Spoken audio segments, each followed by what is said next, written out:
Hello everyone, मैं रमन कुमार रंजन स्वागत करता हूं आप सभी का अपने यूट्यूब चैनल पर। दोस्तों, आज की चर्चा का विषय है GDS2 MTS exam, GDS2 postman exam और GDS2 मेल गार्ड एग्ज़ाम जो कि 2022 का होने वाला है, या फिर बात करें MTS2 पोस्टमैन एग्ज़ाम या MTS2 मेल गार्ड एग्ज़ाम 2022 में जो होने वाले हैं, उससे संबंधित कुछ महत्वपूर्ण प्रश्नों के जवाब आज हम लोग इस वीडियो में कवर करेंगे। कुछ क्वेश्चंस आपके जो रेज हो रहे हैं उनके बारे में हम लोग चर्चा करेंगे। सबसे पहले जानते हैं कि GDS2 MTS एग्ज़ाम हो, चाहे वो कोई सा भी एग्ज़ाम हो GDS से, उसके लिए सर्विस एलिजिबिलिटी क्राइटेरिया क्या है, यानी कि आपको कम से कम कितने ईयर की सर्विस आपकी होनी चाहिए। सबसे पहले इस बारे में जानते हैं। तो सबसे पहले है कि GDS2 MTS एग्ज़ाम अगर कोई देना चाहता है तो उसको कम से कम 3 साल रेगुलर सर्विस होनी चाहिए। और जो डेट है वो क्या डेट है, 1/1/2022 को 3 वर्ष होने चाहिए। इसका मतलब क्या है, इसका मतलब सीधा सीधा ये है कि अगर किसी व्यक्ति ने 1/1/2019 को ज्वाइन किया है, 1/1/2019 को ज्वाइन किया है, तो उनकी जो 3 साल है वो 1/1/2022 को पूरी हो जाएंगी और वो एग्ज़ाम देने के लिए एलिजिबल हो जाते हैं। वहीं अगर किसी ने 1 जनवरी के बाद कभी भी ज्वाइन किया हो 2019 में कभी भी ज्वाइन किया हो, तो ऐसे लोग MTS एग्ज़ाम के लिए एलिजिबल नहीं है। जो लोग 1 जनवरी 2019 या उससे पहले की ज्वाइनिंग जिनकी भी है, 2018 की, 17 की, 16 की, जिनकी भी पहले की है, वो लोग GDS2 MTS एग्ज़ाम के लिए एलिजिबल होंगे।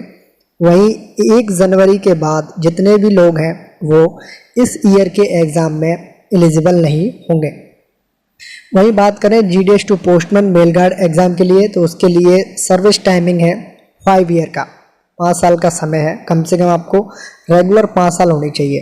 तो कहने का क्या मतलब है कि जो लोग 1/1/2022 को जिनकी सर्विस 5 साल की पूरी हो जाएगी, वो लोग एग्ज़ाम दे सकते हैं। इसका मतलब क्या है कि जिनकी सर्विस 1/1/2017 को या उससे पहले की है, यानी कि 2016 की हो, 15 की हो, 14 की हो, तो वो लोग GDS2 पोस्टमैन एग्ज़ाम या मेल गार्ड एग्ज़ाम के लिए एलिजिबल है। 1 जनवरी के बाद से जो लोग 2017 में ज्वाइन किए हों, 18, 19, 20, 21 कभी भी ज्वाइन किए हों, वो पोस्टमैन या मेल गार्ड के एग्ज़ाम के लिए 2022 में एलिजिबल नहीं होंगे। वही बात की जाए MTS2 postman mail guard exam के लिए, तो इसके लिए जो टाइमिंग है वो है 3 साल की रेगुलर सर्विस। कहने का क्या मतलब है, कहने का मतलब है कि जिनकी सर्विस 1/1/2022 को 3 वर्ष कंप्लीट हो जाएगी, ऐसे लोग MTS2 पोस्टमैन एग्ज़ाम दे सकते हैं। यानी कि ऐसे लोग जो कि MTS हैं और उन्होंने MTS में या GDS2 MTS में कब गए हों, 1/1/2019 या उससे पहले अगर किसी ने MTS को ज्वाइन किया है, 1/1/2019 या उससे पहले अगर MTS में ज्वाइन किया है, तो ऐसे लोग पोस्टमैन या मेल गार्ड के एग्ज़ाम के लिए एलिजिबल होंगे, ऐसे सारे MTS।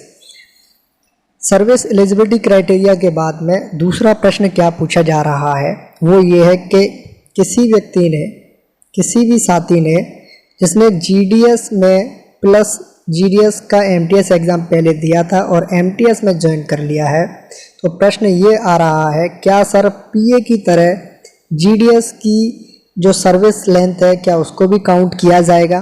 तो जो लोग GDS से MTS में गए हैं या जो लोग GDS रहे हैं MTS में, जिन्होंने हाल ही में ज्वाइन किया है या पहले ज्वाइन किया है, अगर उनकी टाइमिंग 5 ईयर्स है, तो क्या वो पोस्टमैन के एग्ज़ाम के लिए एलिजिबल होंगे। तो ऐसे साथी GDS से MTS में गए हों, जिनको टोटल सर्विस GDS से लेकर के 1/1/2022 तक 5 साल हो चुकी है, वो पोस्टमैन के एग्ज़ाम के लिए एलिजिबल नहीं होंगे।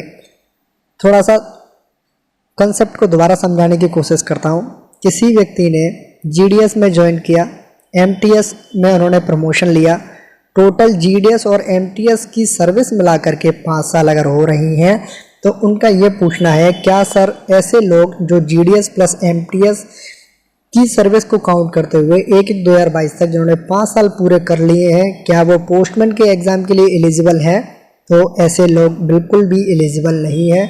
उनके लिए क्या क्या क्राइटेरिया है, GDS टू MTS 3 साल, GDS to postman mail guard 5 साल और MTS to postman mail guard 3 साल।